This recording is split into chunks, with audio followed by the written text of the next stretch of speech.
Following is a production of DallasCowboys.com and the Dallas Cowboys Football Club. How about them Cowboys? Yeah! Go Cowboys!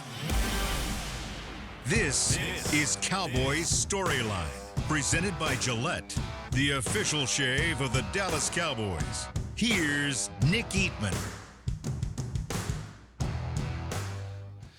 What is up? Welcome to Cowboys Storyline. It's Wednesday, September 17th, 2025. I am Nick Eatman. Cowboys and Bears in Chicago. Don't go to Chicago as much as I'd like to. What a fun city when it's not freezing cold, but get a chance to go when the weather's nice. I do remember back in 2007, it seems like week 3, went up there. It was a Sunday night game. It was a good game for the Cowboys. It's a lot of fun to kind of, might have been a Monday night game actually, but either way, it was a lot of fun to go out there and see the city, and it'll be a good one. The Bears, when you're 0-2, I mean, and your coach doesn't have a win, all this expectations for them to be good this year, I can't imagine more of a desperation Cowboys are going to be walking into. So they're going to have to match that because being 1-2 with the Packers coming to town the next week is going to be at that same level. So the Cowboys need to match that desperation and see if they can get to 2-1. So I think there's going to be a lot of points scored in this game. I don't even know what the over-under is or even what the point spread is. I don't even know. I would imagine the Cowboys are slightly favored. I don't know. I really don't know. But I bet you the point spread, I bet you the over-under is pretty high because there's going to be a lot of points scored in this game. All right, 888-855-2297. Let's talk about the Bears game. Let's talk about the Giants if you want to go backwards. Let's talk about a lot of that good stuff. Let's go to New Mexico. Gary from New Mexico is first. Hey, Nick. Good morning. Hey, Gary. Trivia question time for the Bears. Okay. Okay, 1981, Thanksgiving Day. Cowboys are en route to their second straight NFC Championship game. They play the Bears on Thanksgiving. Danny White gets knocked out of that game in the second quarter. Who comes in for him and wins that game? 81? Yeah. Is this Glenn Carano? Glenn Carano, you got it. That was an easy one, but I couldn't think of a good Bears-Cowboys trivia question this morning. Yeah, Glenn Carano. Well, the father of actress Gina Carano, by the way. I know. Right. Yeah. Okay. Yeah. You know what's funny? Hold on, Gary. Funny that you say that. Yes. So I need to throw in 5 more questions, too. Every Thursday, we've been doing 20 trivia questions. I think we have 15 right now. My man Kirk Daniels does 15. I throw in 5, and I got a couple in mind. That's going to be one of them, okay? That's going to be one of them. So if you guys are going out, and if you ever on there on Thursday, we're doing Cowboys trivia, I will have that question in there. You definitely can get one. And I did tell Kurt, ease up a little bit, man. These are hard. Like let's have some little better ones than that. But anyways, good question. Yeah, good stuff, and I'm using that. You are an elite when it comes to the trivia questions. I really enjoy that stuff. Well, but I enjoy it too. And I didn't like that you stumped me last week. That one was a hard one, but you did. You got me last week. I didn't like that. I had to get you back. Wait till next week. Green Bay's rich with trivia questions. Oh, yeah. Back to this year's team. You may not remember this, but when we were kids, I'm a little older than you, but when I was a little bitty kid, there was a Disney movie that came out. I think it was the first movie my parents took me to. It was called Gus the Pigskin Mule. It was about a mule that kicked field goals. Okay. Anyway, look it up sometime. But that's who we have on our team. We literally have Gus the Pigskin Mule as our field goal kicker. What Brandon Aubrey did, we play this game every year. If you could take a Cowboy from the past and put him on today's team, we always play that game. Can you imagine if we had Brandon Aubrey on any of Landry's teams in the 70s? They would have won 12 Super Bowls. Yeah. I mean, this dude is unbelievable. What they did on Sunday, and I know there's a lot that needs corrected, and there's a lot we can nitpick on, but that was a mentally tough football team and a clutch performance from Dak Prescott and from Brandon Aubrey, and I'm hoping that they can build on that. Yeah. That was remarkable what they did to overcome all that adversity. He kicked a 64-yard field goal as time expired. I mean, let that sink in. That's amazing that he did that. If we can just play competent defense and not turn the ball over, we should win half of our games just because of him. But with all of that said, that's my comment. Now I've got a question for you, and I'll hang up and listen. How much do you think the Cooper Beebe injury will negatively affect our offense over the next 6 to 8 weeks? And thank you for taking my call. All right. Yeah, right. We'll see how long Beebe's out. He's going to be on IR for sure for 4 weeks. High ankle sprain. You never know. Those guys. I've seen different variations of that injury. I've seen some come back in 1 week. I've seen guys come back 6 to 8 weeks. So we'll see. When I was looking at the 53-man roster, we put out a photo gallery of that a couple weeks ago, and I started looking at the whole team, and I was impressed with the depth, especially on the offensive line. When you think about how many guys on the offensive line have started games, and Hoffman and Bass right in there. So I was thinking, you've got a lot of veteran players that have played from your backup position. Hoffman's obviously one of them, and here we go. Hoffman's going to have to play for a lot. I feel like this is no disrespect to Beebe, because I think Beebe's obviously a better player. They wouldn't be not starting him. We've seen that. They don't care if you're a first-round pick. If you're not good enough, you're not good enough. So he's better. But when Hoffman's in the game, they have success for the most part. Guard, center, when he's started games, they've had some success there. They move the ball. I don't think they're gonna lose a lot. Make sure those snaps are there. Shotgun snaps from center. As long as that's ready to go, I don't think they're going to lose a ton. I really don't. You got 2 Tylers next to you, Tyler Smith, Tyler Booker. You should be fine there. So, all right, great call by Gary. Let's go to Jaime in Napa, California. Jaime, what's up? Hey, what's happening, Nick? How are you doing? Good. You? I'm great, man. I'm great. Sun's out. Grapes are harvesting, so it's a great time in the valley right now. It doesn't sound like it. I mean, let's go. Wake up. No, it is 8 o'clock in the morning over there. Yeah, no, it's still early, man. I'm still working on the first cup of coffee, so I'm getting going. But much happy to get on the phone with you. Like I said before, you're a hard man to get a hold of. Appreciate it. That means we're doing a good job here. All right. Yeah, you're doing great. Hey, so I wanted to talk about the game. Obviously a bunch of things I always want to talk about, but game is what's happening. So let's get into a little bit of that. Blitzing Caleb Williams. You think the Cowboys will blitz him some or blitz him more just because get him kind of rattled and off his game? It feels like he plays a little erratic whenever he's feeling pressure. So, yeah. And I think that if we blitz, maybe we put our corners maybe on a man-to-man type thing, defenses instead of playing zone. So playing aggressive instead of playing back. Like to see Leofau in the game some. Sanborn. I'm just ready to see Leofau some. I think Hoffman, he plays better. I think, him coming in just all of a sudden, after, in the middle of the game like that, he had a couple tough plays. But, I like him too, just like you were saying earlier.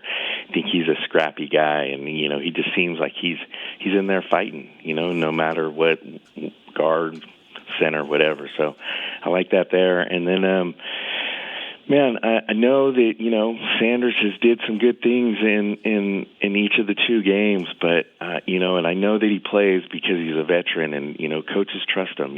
I get that from a coach's perspective, but I'd like to see Lepke, I don't think Lepke should leave the game. I think he's in there for pass protection. I think he's in there. I think he can bleed out for a little dump off when Dak's in trouble. I think, he's definitely a great lead blocker. I think he takes all of Sanders' plays, not necessarily hand him the ball off a lot or, some, but I think he just takes his plays as far as who being are you talking in the backfield. Javonte Williams? No. I'm talking about Miles Sanders. Okay, but who needs to take his? You got me confused. Who are you talking about that needs to play more? Hunter Lepke. I don't think Hunter Lepke should leave the game in offense. I think he should be back there, not to get tons of touches, but to be back there to block, to just be a single back.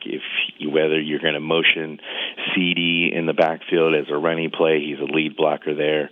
I just think that he is your pass protector, and you keep Williams in, but then Lepke is your next guy. And Sanders, I'm ready to give Blue a play or two that you give Sanders a play or two. And when you're worried about blocking, I just think you leave Lepke in the game. All right. All right. Good talking to you, Nick. You too. Always, like call. to hear what you got to say. And you have a good day. Appreciate it. Thanks. You had me confused for a second. I was like, who's Lucky? I thought you said Lucky. I thought that was a nickname for Javonte Williams or something. All right. I was all confused. Hunter Lipke. And yeah, I don't agree. I don't agree with that. I think Miles Sanders is I think we're all kind of seeing the same thing almost in that you want to see more. There's nothing just special, but I mean, guy got 49-yard run, got tackled by a linebacker, then he fumbled, and then the next week he's played a little bit, played some on kick return, really for Turpin being out. Had a nice touchdown run. I thought that was a pretty nifty run there down at the goal line, and I don't think that Lipke's the guy that should replace him. As much as they love to do play action, Lipke's not scaring anybody with play action. Your safeties aren't going to be like, oh, my God, I got to get up there because he might hit the hole and go. If he does, he does. But, I mean, I think he's different than having a running back out there, especially catching the ball out of the backfield. There's a lot of things you can do. You want to blitz, you can dump it off to Miles Sanders. I'd like that better than I like Lipke. Now, I'm not saying Lipke can't do – I think he's like your fullback can be a tight end, closer than he is a fullback can be a running back. To me, he's closer to being a tight end than he is a running back. And that being said, I don't know if he's taking his snaps. That's just my opinion on that. Let's go to Albert in Tucson. Nick, my brother, how are you, man? How are you doing? Oh, man, it's another beautiful day over here in this desert. Okay. And, we're talking Cowboys with you and the producer extraordinaire back there, and you guys are doing a great job. Appreciate everything you do for us fans. I just want to give myself a little shout-out. Okay. Back when we released, there was another kicker on the roster, and we went with this guy, Brandon Aubrey, right? And I called in, and I remember I said, hey, you know what? We're going to be just fine with this guy. And I did a little bit of research. I've seen him in his college career as a striker. And if you look at his kicks, and they're on YouTube, this dude was, like, spot on with his kicks. Like, awesome. He did the same thing in the UFL, I believe the USFL. It's going to be great with us. And I'm excited. I'm also excited from what the Micah Parsons trade has done for us Dallas Cowboys. Think about it. We have 4 first-round picks the next 2 years. I actually got a question. How much the trade value of a person, how much of a big impact do you think they can have on an organization? And with that, I know we got a lot of people. Thank you very much for everything you do. See you later. Thank you. Appreciate that. I often criticize people when they talk about fantasy football and the Cowboys and NFL because, I mean, it's just the two different games, however. But I will use this example for you.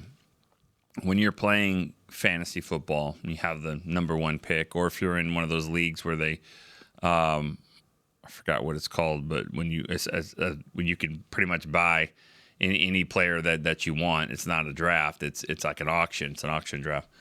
You have the ability to get any player you want. So when you look at all the fantasy magazines and you're like, oh, there's Saquon Barkley or whoever's the number 1 player, you can go get him. That's kind of fun to have, right? If you really wanted to, you can go get him. Well, when you think about the draft, and we're not there yet, but obviously 4 picks in over 2 years and 2 first-round picks, you could pretty much go get anybody you wanted to. If you wanted to. If you're sitting here, let's say this team's at 14, 10, 22, whatever they are, and there's a Travis Hunter type player that Jerry just has to have, or maybe there's this defensive player you just have to have, you could go get them. You can. You have the firepower to go do that. Now, What did you give up? You gave up that guy that you're trying to replace to go do it, because that's the guy you want. I mean, if there is a Micah Parsons, if you knew there was a Micah Parsons type of guy out there, you'd go get him. Everybody would have. They wouldn't have let him go all the way to number 12. So that's the ability of having that. I don't want to get too far ahead. I like what you said about the striker part of Brandon Aubrey, because that is something that is so consistent here. That's what's happening here. 64 yards, 46, 53, whatever it is. The consistency that he strikes the football. If you're strong enough, you can get it there. But just think about it. We've seen bad kicks before. Think about it in golf. If you play golf, I mean, you think you're doing everything like you just did before to not knock it right down the fairway, but this one went off into the woods or to the water. What did you do differently? You don't. Well, I don't know. I felt like it was the same. Same with kicks. Some kicks. I mean, why does a kicker just shank it off to the right or whatever? Well, it's all about mechanics, but the consistency in his mechanics is something we have never seen before. I mean, yeah, he can get it 60 yards every time, 50 yards out. They all hit the net, but the fact that he's doing it on the pressure and the level that he's doing it every single time, it's amazing. Michael, Bowling Green, Kentucky's next. Hey, Nick, how you doing? Good. How are you? Yeah, I used to say that when I was down and out, too. What? That was good. Okay. Yeah, never heard Damon Darling, that comedian? That's from him. No. Sorry. Really? I'm a little salty this week, Nick. Okay. I got some issues. Okay. Let's go. Let's pick it up. Let's go. All right. Parsons, he got 3 holding penalties against him in one game the other day. He got 3 holding penalties against him all of last season. And that Philadelphia game, I mean, there was holding all over the place that they didn't call on the Eagles. And then in the Giants game, they call that ridiculous offensive pass interference on Pickens. I mean, I might be just a biased Cowboys fan, but it just seems like there is something going on. Maybe. I mean, they had some terrible calls in that game. Because when you think about it, when you throw the flag for 41 calls, you're going to have some bad ones. There are going to be some that are good, some that are bad. I think the offensive pass interference on Pickens is the worst one I've ever seen. I mean, that really could be the worst call I've ever seen. It was horrible. But they had some bad ones too. I'm sorry. I hated the one. CeeDee Lamb getting tackled. I don't know about that one. I mean, you got to get these guys to the ground. I didn't love that one. I certainly didn't like the one where he's pointing at the guy to get the penalty. That's a stupid call. But that's what they were calling. Those officials, they were calling that. And they called a lot on the Giants. And they called more on the Giants. So I didn't like the calls in week 1 against the Eagles. I thought the Eagles had some bad calls against them. So I try to, call it like I see it and be fair about it and think, if I was on the other side, I'd be pissed. But yeah, I mean, there's been some bad ones. You can tell they're trying to stop taunting a lot more this year, and I don't know if I agree with that. I really don't. These guys are okay. Emotionally, they're okay. I don't know if it's for that as much as it is trying to take that out of the game, because it's affecting, youth sports and football, and you're seeing all that, and that's what they see in the league. But you're gonna see it either way. So I don't know. All right. Anything else? All right, man. Thanks. Hey, you want the score now, or you want go for it? What do you got? All right, I'm gonna go. I think the Bears. I think their quarterback has one more shot. They're going to have to bring somebody else in, and I think they're going to bring somebody else in week 4 because he's going to just be terrible against the Cowboys. I'm going to go Cowboys 27, Bears 10. Okay. Yeah, that'd be a problem in Chicago. Thanks for the call. If that happens like that, yeah, they're going to be restless Bears for sure. All right, Brian in Kansas City's next. Good morning, Mr. Eatman. How are you doing? I'm doing good, man. I'm doing great. Hey, my question this week is, so when you were talking about in the first couple of weeks, and we heard that the coaches weren't ready to put Blue in, they maybe just didn't trust him as much, and you brought up the same thing that I thought of, the Romo game where the back misses the blitzer. and that's the end of the season, right? So I thought the same thing. If Turpin's not ready, would they use a roster spot for him to just be a returner and just, if they still don't trust him in the hole, picking up a linebacker in the hole, or, knowing, identifying which guy coming off the edge that's coming free, whatever that is, would they use a roster spot just for that if that's all that they need, or do you think they'll stick with Tolbert? Now hang up and listen, brother. Okay, thanks. It seems like Turpin does have a shot to play. I might have said it differently yesterday, mainly because that's how Jerry said it. On Tuesday, he said it that at Turpin, he said Bland had a shot to play, and it was Turpin he was referring to. Bland's doubtful, I think, to play in this game. But the thing about the return specialist he is a returner, but Turpin lines up at wide receiver. He does play receiver. He's in a lot of packages there, and if they have injuries in the game, if you replace Turpin's spot with Blue, then now you're going into the game with Pickens, CD, Tolbert, and Flanoy as your receivers, and there are packages that have all four of them there. So any kind of injury or anything like that, you'd be down to just three. I think if Turpin doesn't play, I think it's a practice squad call up. And the guy that it would probably would be, I'm looking at the roster, I'm thinking it'd be Cropper. I think he would be the guy that would probably do a little bit of all that. They've got the rookie, Holden.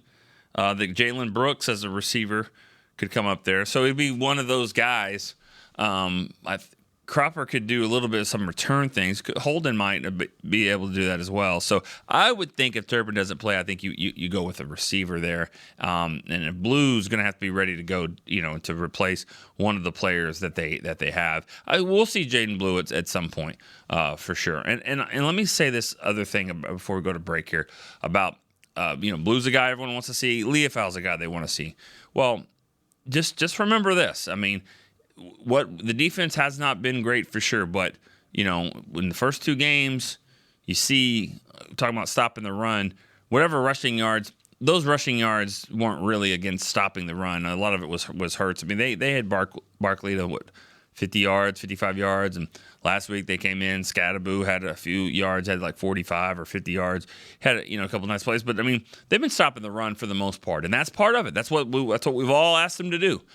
Sanborn, Murray, those guys have done a pretty good job stopping the run. I'm not saying Leofau can't. I'm just saying for what we've asked the linebackers to do, for the most part, that's what they're doing. Now, if it gets to a point where they can't cover the tight end, can't cover their the slot, they can't carry the guys down the field as much. And there's been some of that. And I'm not saying they can't get better, but they were here to stop the run. So far, they've been able to do that. All right, let's go to break here on Cowboys Storyline. Be right back after this. Cowboys fans, when it comes to navigating the ever-changing world of tax, your business needs a partner it can trust to tackle even your biggest tax challenges. Ryan is the largest firm in the world dedicated exclusively to business taxes. Our team of tax professionals has local expertise in all areas of tax and can help you uncover savings opportunities you didn't know you had. Learn more about how Ryan can improve your overall corporate tax performance by visiting Ryan.com. Ryan, the official tax partner of the Dallas Cowboys. Crown Royal and the Dallas Cowboys are bringing back the Royal Rig for Season 2. See it in action at AT&T Stadium on Thanksgiving Day, where the Dallas Cowboys take on the Kansas City Chiefs, and around Dallas on November 26th and November 28th. Visit crownroyal.com to see where else the Royal Rig is stopping this NFL season. That's crownroyal.com. Please drink responsibly. Altec Lansing has been perfecting sound since 1927, bringing you decades of audio excellence to elevate your Dallas Cowboys tailgate ritual. Equip your next pregame with the Sound Rover 180 with 6 hours of playtime, built-in microphone, multicolor light modes, and a rugged exterior that's built to last. Visit alteclansing.com/Cowboys15 for 15% off your Sound Rover 180. That's ALTECLANSING.com/Cowboys15 for 15% off. Altec Lansing, official audio partner of the Dallas Cowboys. Back to Cowboys Storyline, presented by Gillette, the official shave of the Dallas Cowboys. Limited tickets are still available for the 2025 Dallas Cowboys home schedule. You can visit DallasCowboys.com/tickets or SeatGeek.com, the official primary ticketing partner of the Dallas Cowboys. All right, back here at Cowboys Storyline. This guy just keeps getting in every day, seems like here. Josh in Princeton, Texas, down the road at Frisco, too. Josh, what's up? Hey, Nick. I'm going to try to switch it up today. I'm going to be real quick. But since I just started calling in, I want to share one of my favorite memories as a Cowboy fan. Okay. So I'm originally from Baton Rouge, Louisiana. And in 2009, on my 21st birthday, my parents gifted me tickets to the Saints-Cowboys game. If you remember, the Saints were undefeated that year. And I went down to the game. I'm talking all this crap. I'm surrounded by Saints fans, and I'm just talking so much trash. And then on the first drive, Romo throws the bomb to Miles Austin. That was one of the greatest memories I ever had. And then, they got the win and the whole DeMarcus Ware thing. That was just a great game. But I want to ask you, do you remember, did Romo check to that play, or was that the call play? I can't remember. To Miles Austin? Yeah, the bomb. I don't remember the checking part, but here's what I do remember about that play, and I'll have to go back and look. Somebody probably has already done it. But something about the alignment of that play, I feel like Flozell was the left tackle and actually moved over to the right side, or vice versa, where the right tackle, which probably was Colombo maybe, was on the left side. One way or another, that they had an unbalanced line on that particular play. They knew where the rush was coming, and I can't remember exactly, but I need to go back and see. Something wasn't normal with the way the lineup was, and they had a max protect on. They knew exactly where the rush was coming from. They had it blocked, and then Romo hit Austin on the left side. And that was a huge tone setter, because it was like, yeah, we see your 13-0 record, but we're here to play. We're here to play today. And it was one of the greatest games of all time, in my opinion. There's no doubt about it. Yep, and I got to be there in person, so I'll never forget it. All right. Before I go, thoughts on the Cowboys-Bears. I think it's going to be another close game. We have to watch out for Caleb Williams rushing. I see he's averaging 42 yards on the ground through the first two games, so kind of like what we dealt with Hurts. We'll have to watch for him on 3rd and long. So yeah, that's all I got. All right, appreciate that. And there's something to be said for that too. You don't want to give up the bombs, and so we saw the Cowboys definitely do that. You want to keep everything in front of you. Every now and again, that's going to happen. Your quarterback is gonna break free, and I mean, it happened to Dak. I mean, Dak will tell you he's not gonna win any sprints. Okay, but the C parted, and he ran right through it there for a huge play in overtime, and that happens. That's going to happen in the game. It just can't happen on a consistent basis. I wouldn't worry too much about him. I mean, Caleb Williams will make some plays. I'll just be honest. I've never been a big fan. I'm not a big fan. Wouldn't have taken a number 1 overall. Just thought, you know what, my franchise quarterback can't lose 5 games in college. That's just what you got to be good enough to win in college those games. I don't know the whole story over there. I just didn't love all of that was happening with him, and I think that I want him to stand in the pocket throwing. That's what I want. Keep him in that pocket to throw it, because I think he'll make some really nice throws to both teams. That's what I believe, and so. But we'll see. I mean, if he's out, kind of like Dak, if he's out there just kind of freelancing playing football, he could probably be pretty dangerous. All right, let's go to Rob in Vegas. Hey, Nick. How you doing? I'm doing good. I'm watching the crew outside. I had to come in. I knew they would disturb me. All right. I got to give some love to Dak. Okay. I went to the Raiders game Monday night. And I had to sit there and watch Gino Casino, and God, is he awful. And the Chargers just destroyed them. I don't think the Raiders got anywhere close to scoring. And, watching Dak after these first 2 games, that's the bright spot. My biggest concern is always him, because without a good quarterback, a really good quarterback, you can't win. And he's playing great. And what I liked about the end of the Giant game, and hopefully it continues, is I think he found the rapport with Pickens.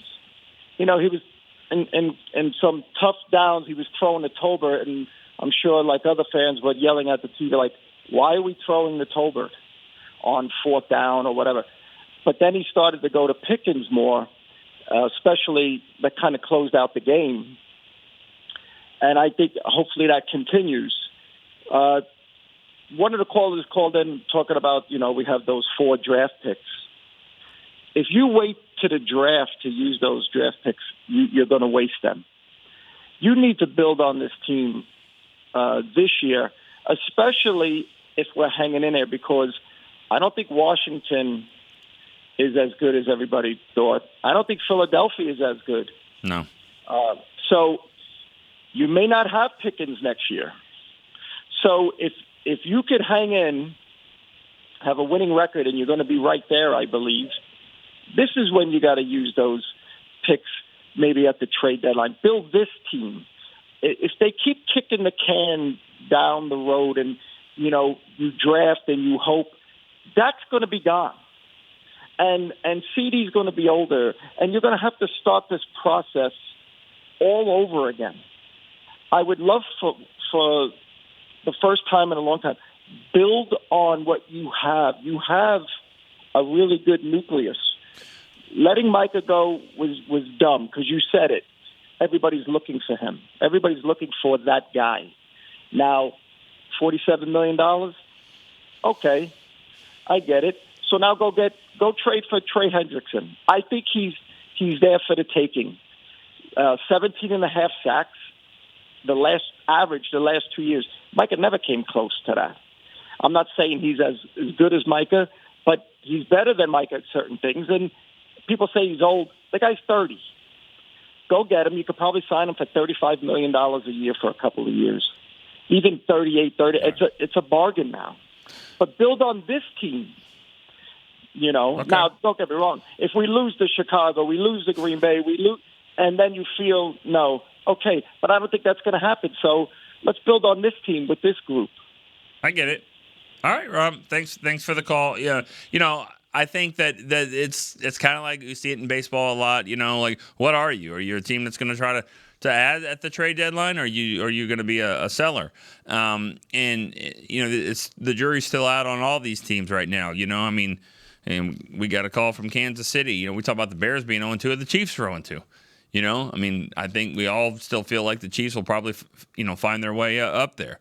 The Eagles are 2-0, and I don't know if, like Rob said, I don't know how scary they are. It's early to figure that out. And building on this team, like you said, yeah, that's great.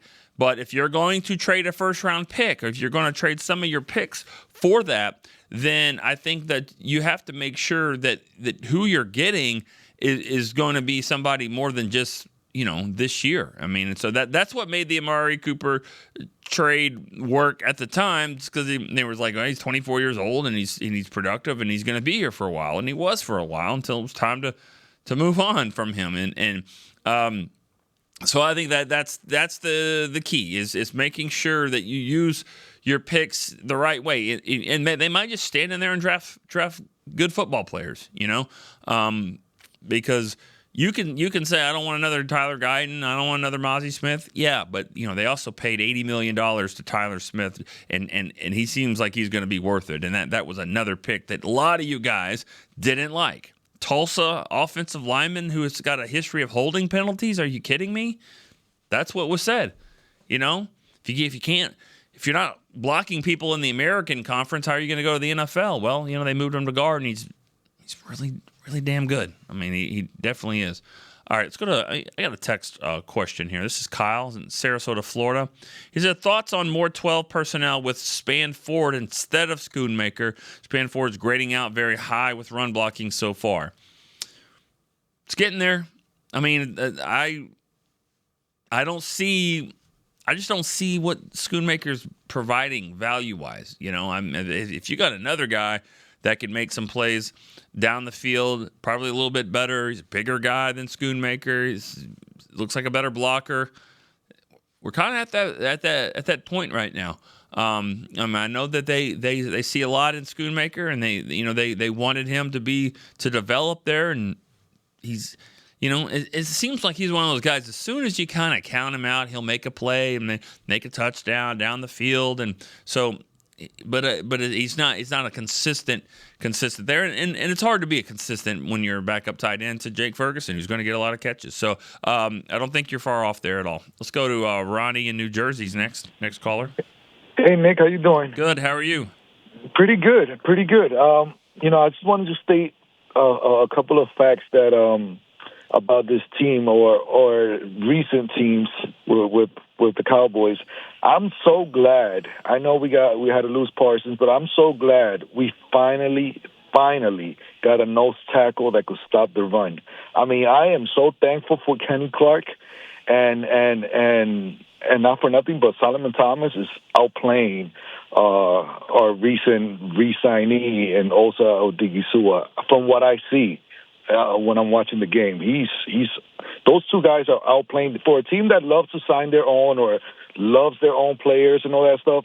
I'm glad that the two players that they signed or traded for from another team are outright outplaying our own guys for a team that loves their own guys. Right. Aside from that, I just want to say Eberflus, either start scheming with the players you have.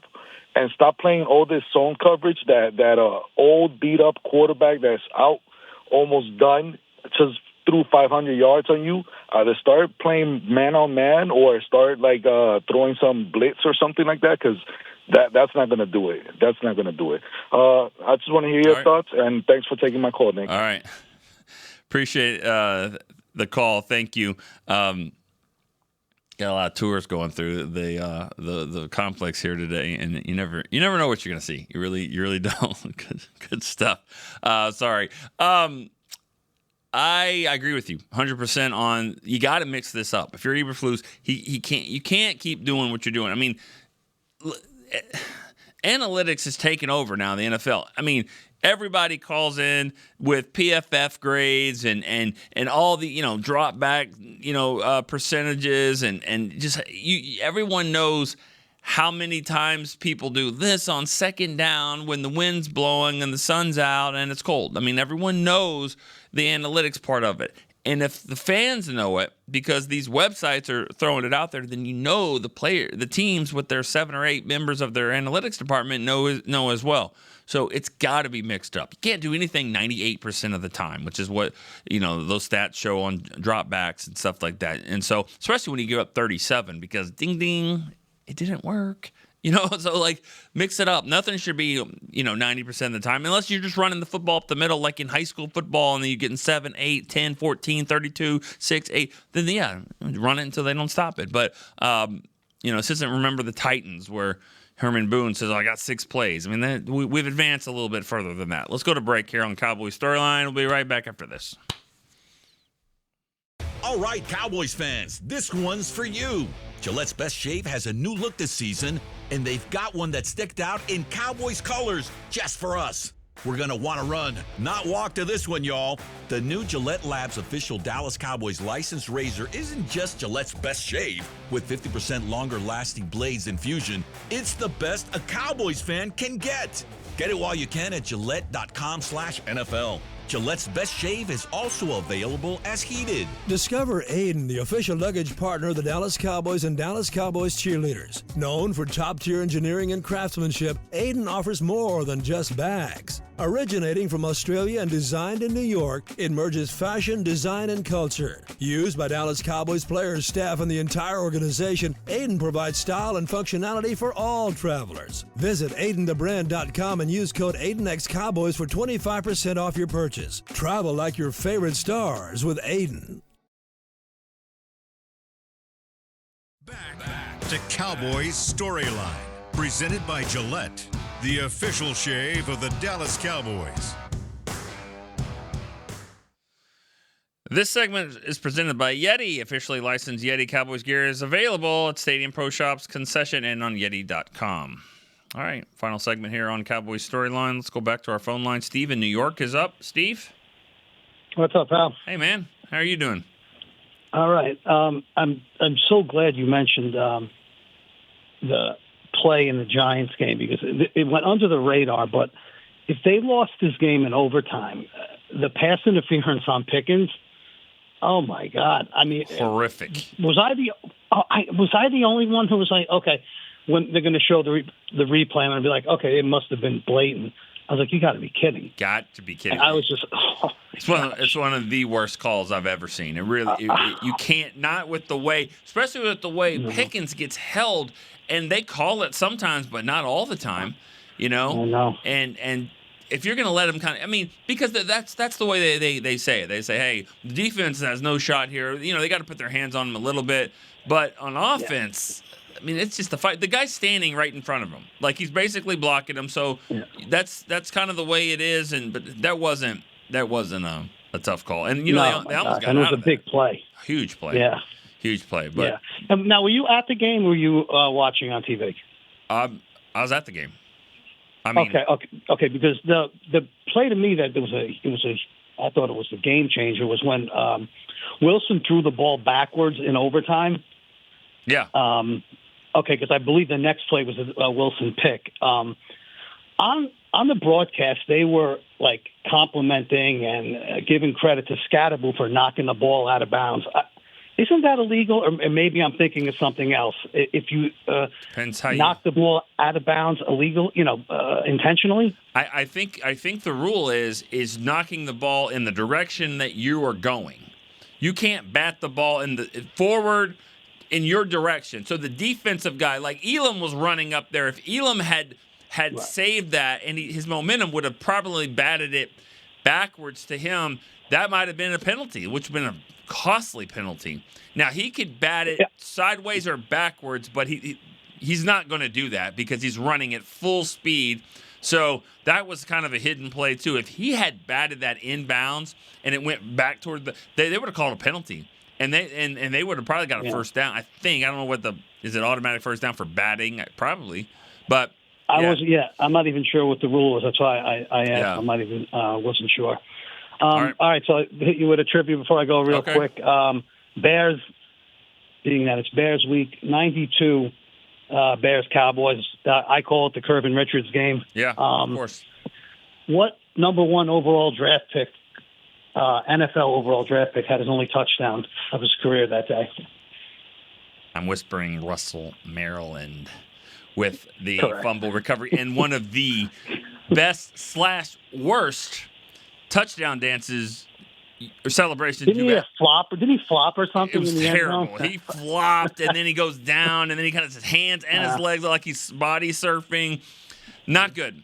Not good at all. Cowboys, win that game, and a lot of people remember. Thanks for the call, Steve. A lot of people remember, obviously, like you said, for Curvin Richards, fumbling twice in the second half, and they Jimmy cut him, and that was one where it was like, Jimmy didn't, if you don't perform, you're gonna get cut and all that, and which is true, but Curvin Richards wasn't a good football player. I mean, that's what it came down to. It wasn't just that's the way it was. I mean, Leon Lett made two big mistakes in big games, one of them to cost the game, other one just to cost him a Super Bowl record, but he could play football. So, therefore, you're just like, all right, Leon, don't do that again, and then let's move on. I mean, it wasn't like people get treated differently, okay? We all know that. And if you have kids, you know that. You have to treat your kids differently. You treat your players differently. But, yeah, that is known as the Curvin Richards game because he fumbled twice in the second half, and Jimmy caught him afterwards. All right, let's go to – I got a text question. Chris in Wisconsin he said, going to the game with my daughter on Sunday. Last time I saw the Cowboys in Chicago, it was 5 degrees. Des caught a TD on the first drive, and I had to watch the Bears with a backup quarterback score on every drive. What do you remember about that game? It's 2013 season, and I think officially it was 8 maybe. I don't know what the wind chill was, but yeah, it was very cold. And who was that, Josh? like Josh McCown, Luke McCown, was one of those McCowns that had a big game. What I remember though is going down to the field afterwards. We've been in the nice warm press box, going down the field afterwards, and when you're down there for just a little bit and hearing how cold it is, you're like, not that bad, you know what I mean? And then, like, I thought Shannon Gross was going to punch me in the face with his frozen beard. He'd been down there for 4 hours and just frozen, and I was like, it's okay, it's not that bad. Right, okay, be down here for 20 minutes, or we were there for maybe 5, and I think that was one of those. It was one of those games where defense was a problem. There's no doubt about it. I mean, they couldn't stop anyone. All right, Greg in Sacramento. Hey, good morning, Nick. How you doing? Good. How are you? I'm doing okay. Just wish I could figure out who this team is. Are we the team that's so good that we almost beat the defending Super Bowl champs, or are we the team that loses to a team like the Giants and not loses, but barely scrapes by? Yes. I mean, the I answer don't to know who that we are. is yes. That's what you are. I mean, that's what these teams are. I just said that game in Chicago in 2013. I mean, that wasn't a bad team. They were 8-8 team. I mean, that's football. That's why we love this freaking game, because you are true. Both of those teams at once. I've seen it. And it was a great game. Yeah. I mean, it wasn't. There were ups, there were downs. I mean, it was exciting. It was more. I wish it would have been more of a blowout, but a game like that was exciting. I mean, we came back from the adversity, so I mean, I can't fault him for that. You know what I mean? You know what though, Nick? One thing I do know is Brandon Aubrey. He's the best kicker we've had since Dan Bailey. I mean, might even be better, maybe. Yeah. I mean, his leg is crazy. In those two, that last kick at the end of the game and the one in overtime, for me, I had 0. But you had zero doubt that I didn't hear you got cut off. I would imagine you said zero doubt that he was going to make it. Yeah. 0 doubt. Okay. Like, none. I wasn't even worried at all. Here's the thing though. This week, okay, he's going to line up for a 42-yard field goal, and some people are going to get up and say, "Well, I'm going to go get some more chips. I'm going to go to the bathroom. Like, we got this," and he might not make it. I'm just going to be honest about it. They don't. No one's called Arlington the Windy City, okay? I mean, Chicago is called that for a reason. It's not easy to kick there. That's why they always have these problems with kickers. I wonder why. I mean, it's tough to kick the ball there. So, and when you look at some of his misses, a lot of them have been whether maybe Washington has not been a great place for him or for kickers. So just remember that going in. He's steady. And he's butter. I mean, at home, there's no doubt about it. But don't be shocked if he doesn't make all the kicks this week, just because there's been so much talk about it. And it could be a 51-yard kick, and it's not going to be an easy kick there. So just remember that going in. But you got half your games, sometimes more than half, at home, and he's just nails. And so that you'll take that all day long. All right. Oh, yeah. All right, Greg. Thanks, Nick. Thanks for the call. Great stuff, guys. I had a question earlier. I guess might have been Josh from Princeton that mentioned about the game in New Orleans, and that was an outstanding game. One of my favorites of all time. I know right now my mom Camille's watching the game or watching the show. She's probably her and her husband Rob are probably already looking it up on YouTube to go watch that game. We talked about the 2013 Bears game. You don't have to watch that one. Go back and watch the 2009 Saints game. That was a lot of fun. But this show was a lot of fun. You guys did good stuff. 10 calls, couple of text message questions. Gonna let you go a little bit longer than that rapid fire on Tuesday. But the quicker we go, the more guys we can get in on this show, and we'll try it again tomorrow. All right, for Chris Beam, I'm Nick Eatman. See you tomorrow, Cowboys Storyline.